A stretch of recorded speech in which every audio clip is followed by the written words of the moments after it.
Hey, good afternoon. Carl Rominger here. The show's Weekend Appointment, the show where I'm going to answer your legal questions. 540-0580 is our call-in number, 540-0580. Whatever you want to talk about, and I already have Fred on the line, so I'm going to take you in 1 second, Fred. But 540-0580. And those of you who heard me on Bob Durgan last week, this past week, I should say, Monday, I think it was. I was on my way to the tree stand when I got called to talk about Sunday hunting. And I went at it with Jerry Feaser from the Game Commission.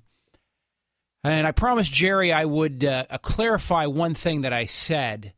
When I was commenting about some of my feelings about the Game Commission, I want to make it clear. I'm not talking about the professional biology staff. They're more than professional, and they're great scientists. I was commenting on the leadership by committee rather than how we have in other states more professional, tight organizations that are run by a smaller cadre of individuals who aren't just raw political appointments. So I just want to clarify that. Hopefully that will make them happy. But went duck hunting today, too, so I put a picture up on weekendappointment.com if you want to take a look at what I look like when I'm decked out to go duck hunting. 540-0580. Fred, you're on WHP 580. Hello. Hi, Fred. What's your question? My grandmother recorded a deed way back in 1947.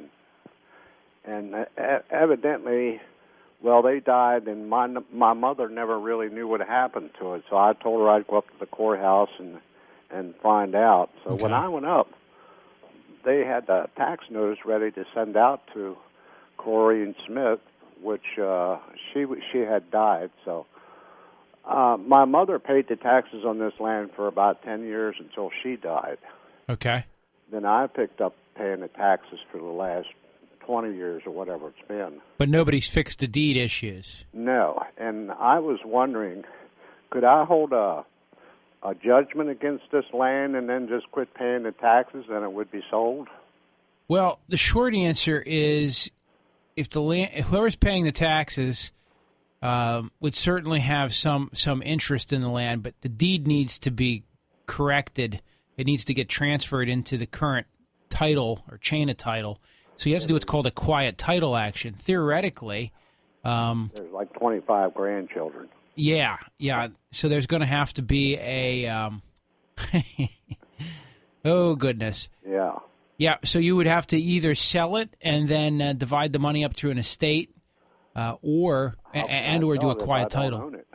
What's that? How could I sell it if I don't own it? Well, somebody owns it, and that is the estate of your grandmother owns it. I don't know. She even had a will or whatever. Well, it doesn't matter. The law of intestacy would handle it. Yeah. So it should be properly transferred from her to her child, who's now deceased. So it'll go from estate 1 to estate 2, right, down to the grandchildren. Right. I couldn't just put a judgment against the land on my own. No, I mean, why? How could you? Well, for paying the taxes. Paying the tax. I mean, you could certainly file against, but who are you going to get the money from? I guess you file against the land. Well, right. Once I quit paying the taxes, it'll be sold. Right. And then anybody could buy it. They'd have to pay that judgment, wouldn't they? It depends. The judgment's going to end up being recorded, and they're probably not going to want to buy it subject to tax sale. And if it doesn't sell at tax sale, then they'll do a judicial sale, and that'll clear it of any judgments or liens. Uh-huh. Yeah, that's not the good option. That's not the good way to go. That's not the good way to go. What do you think this land's worth? Oh, it's only a 1/3 acre she used for gardening. My God, it might be worth maybe $10,000. Right. Sounds like a lot of work. I just stopped paying the taxes on it and see who ends up with it. Let it go. Yeah, for if that's what it's worth, and you're figuring. Now, one of the grandkids could also open the thing up and try to get their 1/25th interest in it. Well, I am one of the grandkids, I guess. Okay. So anybody would have that option. Okay, I guess. So you don't think trying to file a judgment would be the best option?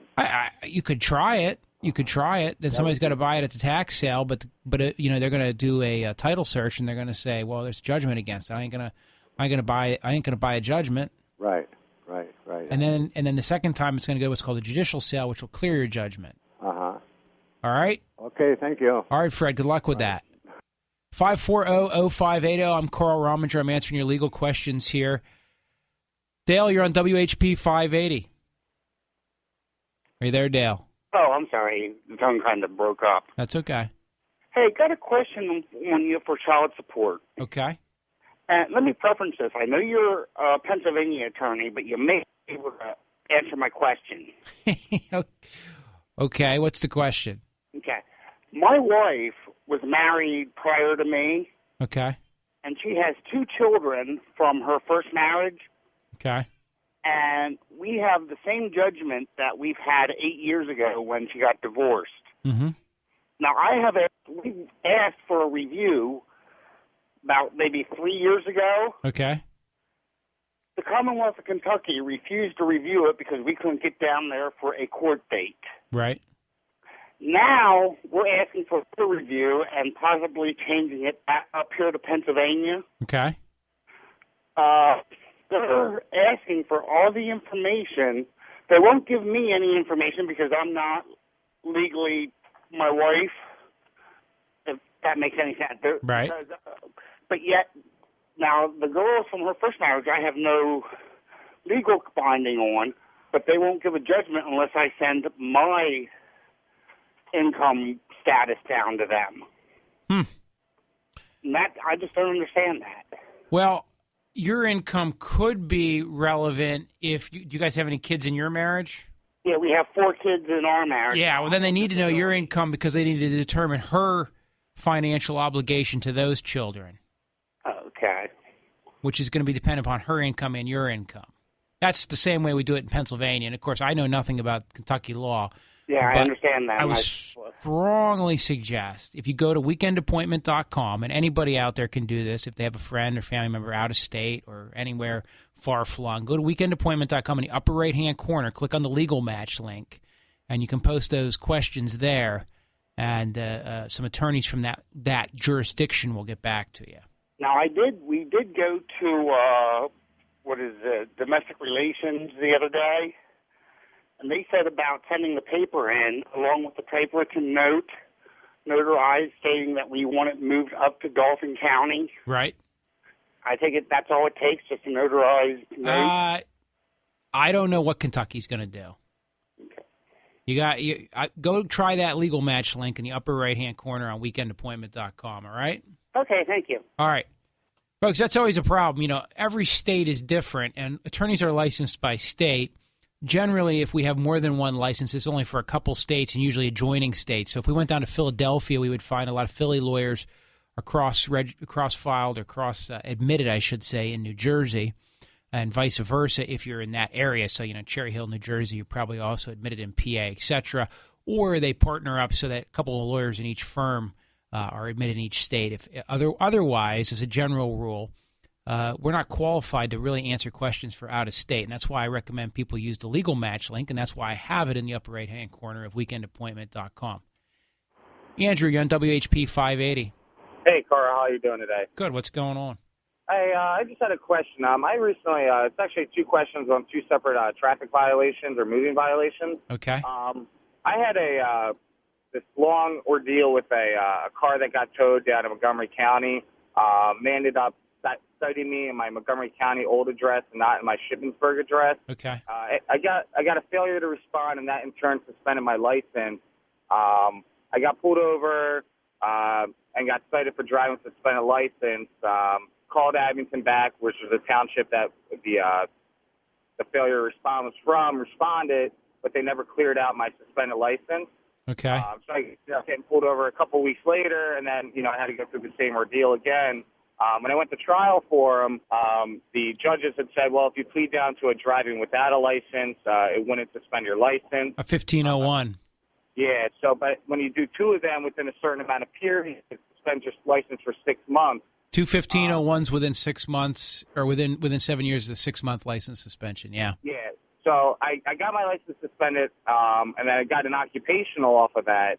And then fast forward about 6 months later, I got the timeline mixed up, and I ended up, I didn't stop for 3 seconds at a stop sign, got pulled over, And then the officer explained to me that my occupational had expired because I was able to get my new license renewed. A day or 2 days after the ticket, I got the license renewed and then went to trial for it. And the judge found me guilty on that for driving with a suspended license, which is a year suspension. I'm currently filing an appeal on it. Okay. I was just wondering, the district attorney at the Harrisburg courthouse told me I wouldn't need legal representation because he said he understood what was going on. My question is, would it be my best interest to get a lawyer for that, or? Well, the short answer is, has he promised you how he's going to resolve it yet?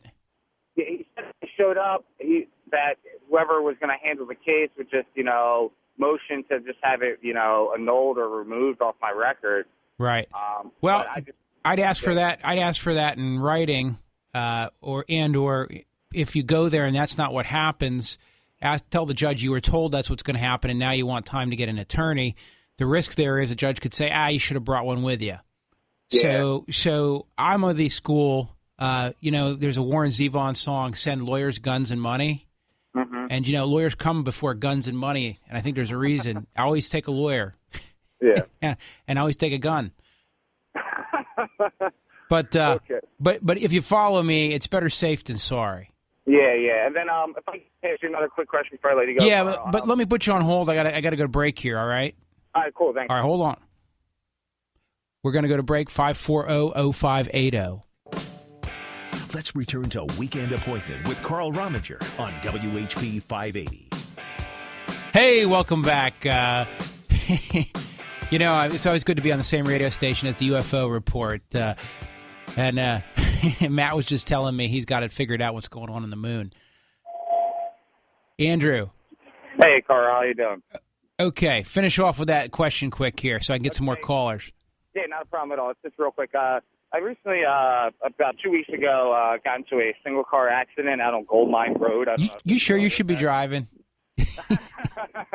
No, I mean, this is a windy mountain road, but I got cited for but the citation was for driving faster than conditions permitted. It's not a speeding ticket, but it's like a I understand. Speeding ticket. Yeah, it's if you're going 55 in a pouring down rainstorm, the police officer might determine that even though it's the lawful speed limit for the particular conditions at the particular moment, it might have been excessive. Okay, yeah, so I mean, the speed limit was 35. There's no way possible I was going fast. If you were seeing a car in, like, the condition I'm in, which is I'm totally fine, you wouldn't even thought that, I wasn't in an accident. Most likely, Andrew, and I'm going to let you go here, but I'm going to let you go because you're making too much wind noise there, Andrew. But, Andrew, the biggest thing you got to keep in mind here is those charges are often brought because there's been an accident, and the case law is very, very clear. And everybody out there, listen to this. The case law is very clear. The happening of an accident alone is not proof of careless driving. It's not proof of going too fast for the conditions. It's not roadways laned for travel and all the things I see cited when an accident occurs. Without more information, you can't make out those crimes because the courts have said accidents simply happen. We all know that. And so the fact that you went off the road doesn't mean you're going too fast for the conditions. The fact that you went off the road doesn't mean you were careless, or you hit something doesn't mean you were careless. And without more information, the government can never convict you on just the happening of an accident alone.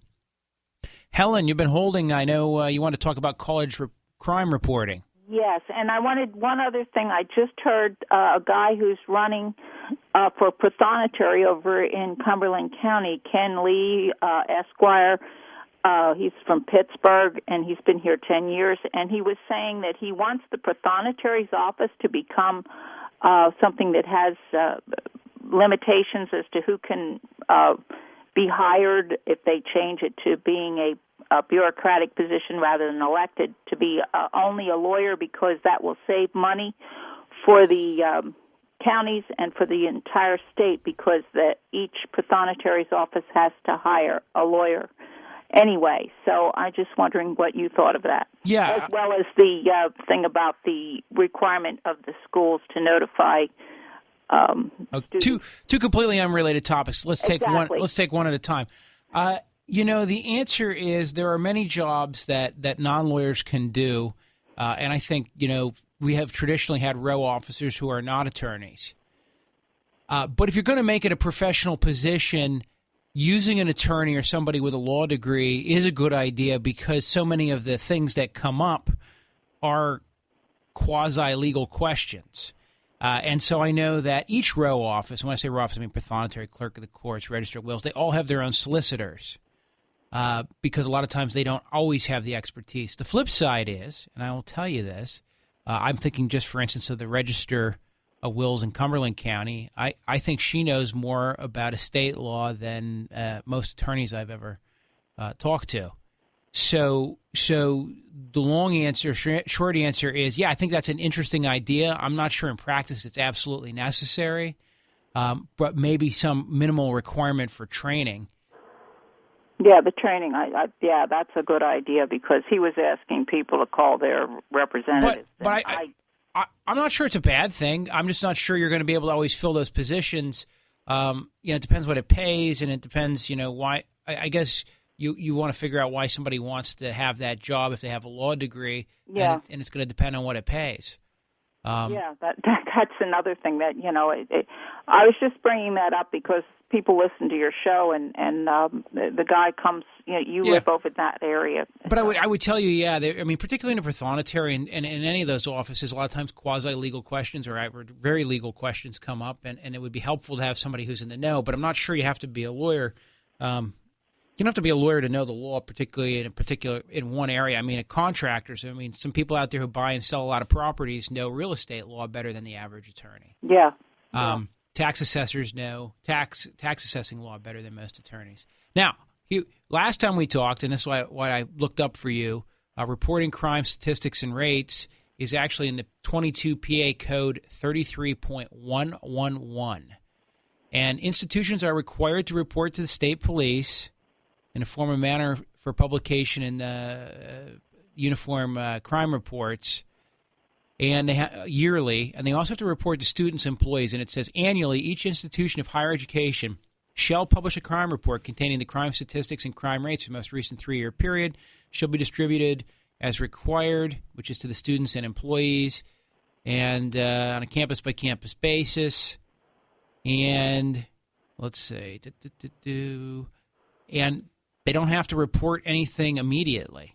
Okay, that was the question that they had when Bob Durgan was discussing it, and I was wondering, because yearly reports are good if you're a parent or a student looking for a place to go to school, but if you're right there on campus and something happens, you would like to know so you're not walking home alone. And at some point, perhaps a public institution may have certain other protections, but a private institution, as a lawyer, I might come to the conclusion that they were negligent by failing to inform the student body of a certain danger that was occurring that they were aware of.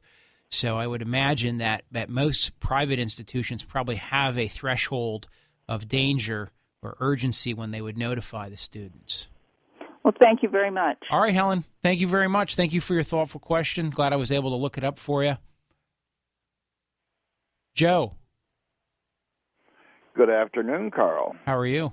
Just fine, thank you. Thank you for your wonderful service for your program. I think it's great. Thanks. What can I do for you today? I'm trying to make this real quick. A company come into my wife's employment, prepaid legal. It sounded wonderful. The first time I really tried to use them, I had a contractor come and do something to my roof. I asked him to do something else. He said, that ain't needed. This is what's needed. What he did had absolutely nothing. I asked him 2 other things to do. Mm-hmm. He did neither one. I got a bill. Now, we're not talking a lot of money, and this is prepaid lawyer or legal's argument. I call her. I said, what should I do? She says, no problem. I'll write him a letter. Don't pay it. And she did. He took me to court. And now it's costing me more money. He won. Right. I have 2 little questions for you. Should I appeal? What's the amount in controversy? $250. Yeah, the short answer is if you appeal, you probably won it to district justice. Right. If you appeal it, he's the one suing you, so he has to start from scratch. But long and short of it is he's going to be able to file the lawsuit, etc., because that's not going to take up a lot of his time or effort. But then again, he's got to go through a hearing, and then you can assert your defense there as well in front of a board of arbitrators. So might be worth your effort. Yeah.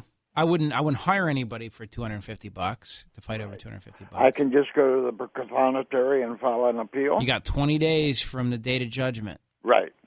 Yep, there's a form you fill out for that. You got to serve it on the other side. I go to the courthouse for that, but that doesn't matter. Yep, for My other question is, and I don't know what you're going to think of this, their big thing is it's not enough money for us to worry about. Well, they're the ones that put me in this position. Should I file something with the disciplinary board? You absolutely could if you feel you were wrong. And I don't know enough of the details, but certainly. But yeah, if you think you were, and what they will do, Pennsylvania Supreme Court Disciplinary Board is sort of the governing body, right, for lawyer discipline. What they do is a very high quality investigation. I mean, they look carefully into everything. They'll take your complaint, they'll gather information about what happened, they'll talk to the lawyer involved, and then they'll make a determination whether to go forward with some sort of formal sanction or more lengthy investigation, or often, if they can, if it's something simple, they can sometimes even mediate it out. Can provide guidance to both sides as to what's reasonable expectation under the circumstance. I can also tell you that I've been told that many CLEs or continuing legal education programs that I've gone to on how to avoid professional malpractice is that you shouldn't sue clients over small amounts of money because usually that's what leads to an ethics complaint. And usually if you just said, hey, you know what, okay, you weren't happy, you're not happy, don't pay it, works out better for both parties. So that's some thoughts. Okay. All right, my friend, I must go into break here. Thank you very much. Take care. By the way, Penn State's rolling. Thank you. I got to tell you, I got Penn State off the air on this station. I guess I trumped them somehow, which has not worked out good for me because I wanted to go hunting this afternoon. Uh-oh. Okay. All right, man. Have a great day. All right, thanks. Bye-bye. 540-0580. I'll see you after the break. Now back to Weekend Appointment with Carl Rominger on WHP 580. Call toll-free 1-800-724-5801. Hey, welcome back. We want to remind you, make sure you go to weekendappointment.com throughout the week to post your question.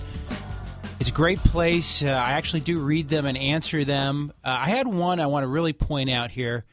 Somebody posted on the bankruptcy section, they had a fire loss, and they claimed they got their garage rebuilt, but they had about $65,000 in losses, and they got about $35,000 back, and they were expecting to get a lot more money back.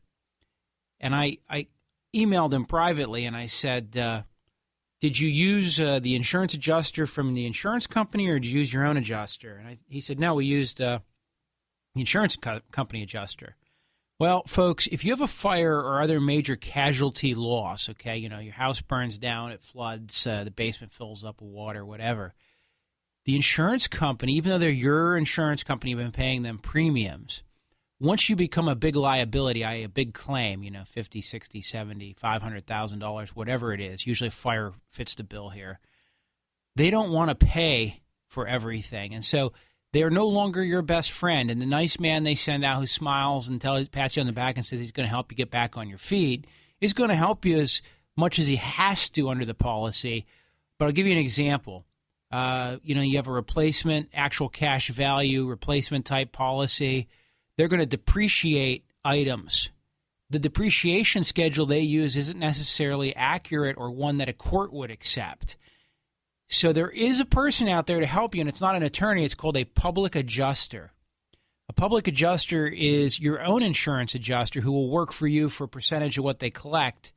And I can tell you in my experience, every time I have sent in a public adjuster or matched somebody up with a public adjuster, they have gotten a lot more money than what the insurance company was initially offering. And, of course, it was good because they hadn't signed anything yet. And in all those occasions, the public adjuster usually charged a fee, which was just on top of what they got what was already offered.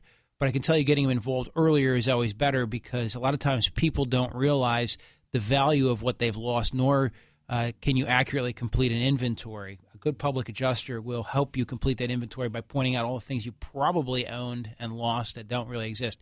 So I just want to point that out. Do not, if your house burns down, floods, blows away in a storm, tornado picks it up and takes it to Kansas, whatever, do not go with the insurance adjuster for your insurance company and simply start signing documents. Talk with an attorney, and more importantly, talk with a public adjuster.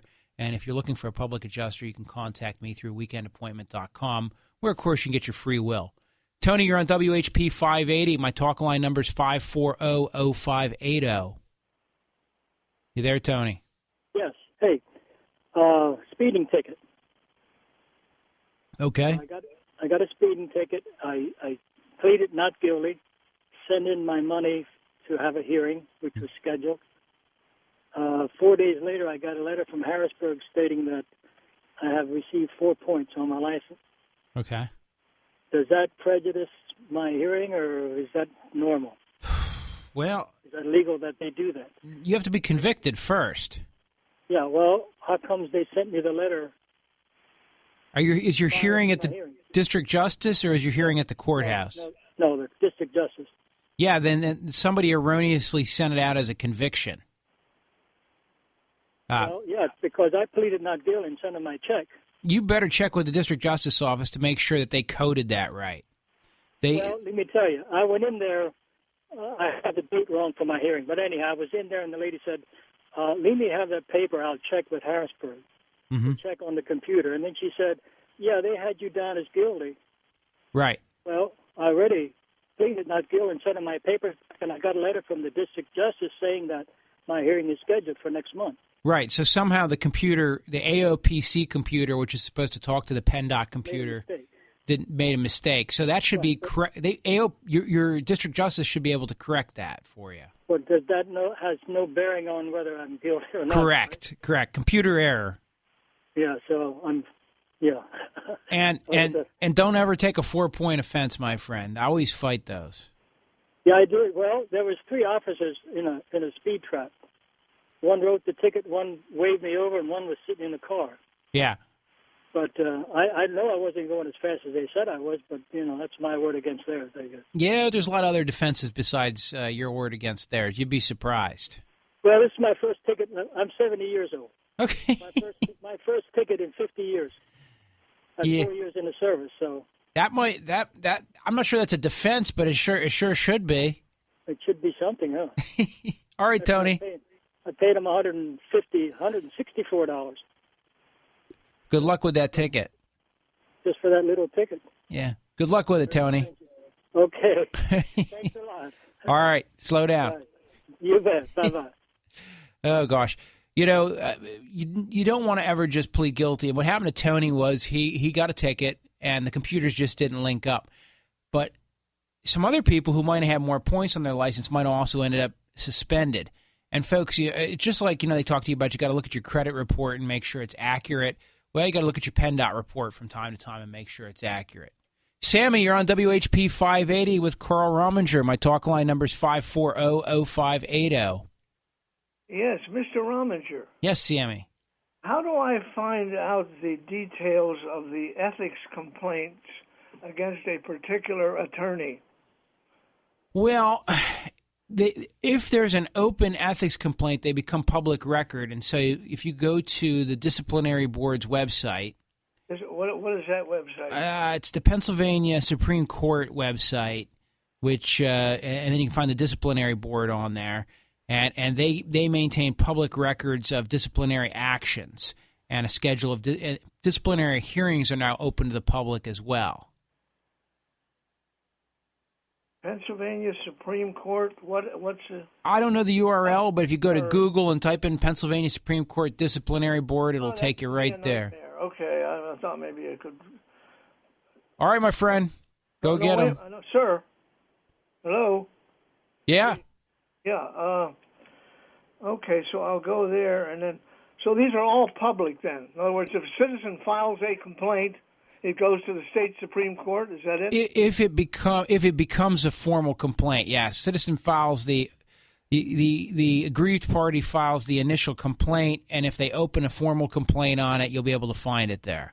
And you file the complaint with your association, the County Bar Association? No, you file it with the Pennsylvania Disciplinary Committee, PA Supreme Court Disciplinary Board. Goodness, I need a lawyer to do it. They have a downloadable form right on the website for you to fill out. Now, listen, another question we had here. If someone has a proficiency in a particular area of the law, like I knew a guy who had worked as a paralegal and had handled many cases of bankruptcy. Okay. He knew more about that law than the attorney involved. And I'm just wondering, why shouldn't he be allowed to practice independently? Well, I don't make the law, but the theory goes... Oh, you make the law. You have lobbyists over there who influence the state, the representatives and senators. You don't make the law. The theory on that is... I talk to, I don't make the law. You're a BSer, you know that. Sammy. But you're a BSer. Sammy, no, I don't make the law. The legislature makes the law. And the point is traditionally we've required people to complete a law school program to ensure competency. However, historically, before that, you could read law. And in fact, we had some Supreme Court justices who never went to law school. They simply learned the practice through the trade. So I don't fundamentally disagree with you. I really don't. That's good. But it is what it is. Hey, I got to go to break, Sammy. 540-0580. 540-0580. Get your legal questions in here while we still have time. Let's return to Weekend Appointment with Carl Rominger on WHP 580. Hey, welcome back. Carl Rominger here, taking your legal questions, 540-0580. After the show, I'm going to go out and do a little bow hunting. Susan, you're on WHP. Susan, are you there? Yes, I am. Thank you. We had a traffic accident. My husband was driving around a curve, a very dangerous curve. There's a lot of accidents there, and the road was slick, and his vehicle hydroplaned, went across the center line, and hit another car. Okay. He was fined for crossing the center line. Okay. I don't know, is that worth fighting, or he has a CDL license, has never had a... Yeah, I would always fight. That's probably roadways laned for traffic. I don't know if it's probably roadways laned for travel he was charged with. I don't know the name of the offense they exactly charged him with. I don't know if they charged him with careless or roadways laned, but with CDL drivers, we always recommend that you keep your driver's record as clean as possible. Right. For two reasons. One is obviously there can be consequences to a charge. Number two is we never know when somebody's going to start worrying about a charge they didn't used to worry about as well. So we've seen over the years where people have said, well, we didn't used to care about those, some minor speeding infractions on a CDL, but our new insurance company has told us that we really shouldn't have drivers whose driver's record looks like this. Right. So yeah, I would always fight that. Okay. And crossing the line because you hydroplane is not, like I said earlier, maybe you heard me earlier on the show, the happening of an accident in and of itself is proof of nothing. In other words, the government can't just rely on the accident for the conviction. That's why we routinely win those. Okay. All right? He should have an attorney? I said again earlier, maybe you heard me earlier again, I said lawyers, guns, and money. That's what they say. And no, you don't always have to have an attorney, but if it turns out you needed one after the fact, it's too late to get us involved a lot of the time. Okay. And for it's a nominal charge. I mean, in all frankness, for a speeding ticket or a traffic ticket, you're probably looking, depending on the attorney, the law office, the complexity, the location, anywhere from $300 to $500. Okay, thank you very much. All right, good luck, Susan. Thanks, bye-bye. Tim, you're on WHP 580 with Carl Rominger. Hi, Carl. How you doing today? Good. Just had a real quick question. I heard you speaking about it earlier. The prepaid legal. I have a small catering business, and I'm wondering what your take is as far as using something like a prepaid legal rather than going out paying a retainer and having a lawyer, I guess, on call. The short answer is there's benefits to both. Prepaid legal will give you access to free routine advice, etc. It will give you lower rates on some things. The flip side is, like a lot of insurance type plans, they may also not want to pay for certain things that the lawyer or yourself might find to be necessary. So it has upsides and downsides. However, people who have small businesses or do things like that, I usually recommend that you find a local lawyer who's reasonable and who you can call up and ask an occasional question to and not get a $500 bill for, but who you can work with long term and who gets to know you rather than the lawyer that the service is providing at the moment. So prepaid legal may say, this is our guy right now, and then 6 months later they may say, well, this is our guy now, and then they may, a year later say, well, this is our guy now, and it's not the same person you're dealing with all the time. So if you can develop a personal relationship, I know some of my clients well, and I especially can think of a couple restaurants I represent, and I know when they call me, we have certain expectations for each other, and I know what kind of time frames they deal with, and I know when they're in a rush and when they're not, and we know each other well enough that it makes it a much easier working relationship. Okay, well, thank you very much for your time and your bow hunting today. Yeah, thanks. All right, take care. Let's see here, 540-0580. They got me up this morning at, I have to tell you for a second, they got me up this morning at 3 a.m. to meet for 4 a.m. to take the boat out on the river, and I was out with Matt Scott and Brent Shickley, and Matt cooked us breakfast on the island, which was a nice touch. Jerry, you're on WHP 580. Hi, Carl. I want to know what is quieting a title, and how long can that last? Quieting a title is essentially shutting it up. What we say is that there's a cloud on the title, there's a defect in the title somewhere, and there's a problem. It's causing concern. And it may affect your ability to sell and or get value for the property. So a quiet title action simply means we're trying to vest the title absolutely and judicially in one party or one set of parties so that everybody's rights are clear. What happens is, as a buyer, when and if you ever do real estate transactions and you have a buyer's attorney who does title insurance, one of the things that I have to do is certify the title to the title insurance company and say, yeah, this is good title. And so if I find a problem that can't be remedied with a signature, meaning we can't find the person who needs to sign or they refuse to sign, say an ex-wife who didn't sign off on something. What about a forged signature? Well, a quiet title could also be moved to set that aside. I'm trying to think. There might be a few other causes of action you could use. But yeah, if you think you've got a forged signature, I think quiet title would be one way. But I gotta think there's another cause of action as well. This is on an indenture. It's called an indenture, and there was no title search done because they actually sold my house before the loan was paid off. They paid the loan off after it. I'm with one of your attorneys, but I'm going to talk to him tomorrow. I got an appointment. Okay. Yeah. I was wondering, he mentioned that to us, and I was wondering, I heard you say it, and I was wondering what it was. It basically means remove the defect and straighten everything out. Okay. So everybody's rights are clear going forward. All right, Jerry. Have him show you your stream map. Did you see that? What's that? The stream map. Oh, yeah, yeah. Isn't that neat? Yeah, absolutely. Okay, thanks. All right, Jerry, take Bye-bye. care.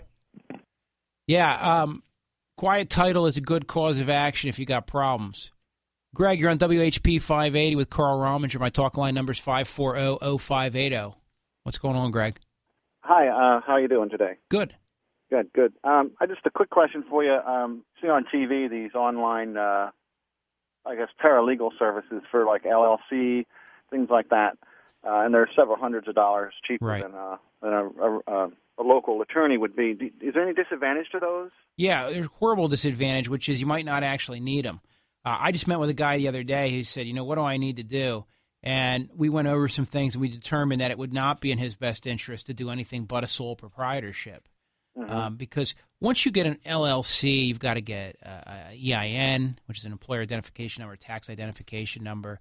You've got to start certain kinds of filings that a sole proprietor wouldn't have to do. And there's a lot of expenses involved. So when you go buy that nice thing online or on TV at the ad, they sell it to you.